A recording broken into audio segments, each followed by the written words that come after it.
2 सितंबर को मुल्क भर में शटर डाउन होगा। बिजली के बिलों की सूरत में अवाम पर ड्रोन हमला किया गया है। अमीर जमात इस्लामी पाकिस्तान सिराजुल हक की मीडिया से गुफ्तगू, कहा बिजली की असल कीमत के साथ 48% टैक्स लगे हैं। बिजली बिलों की वजह से लोग खुदकुशियां कर रहे हैं।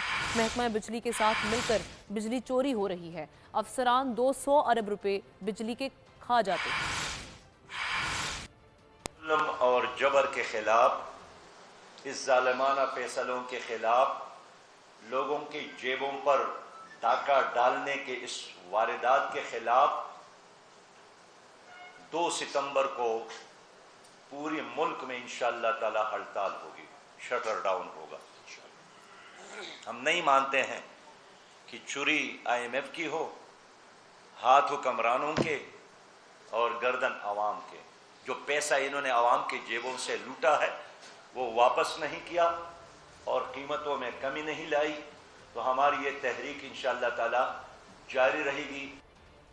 महंगाई और बिजली के बिलों में होशरुबा इजाफे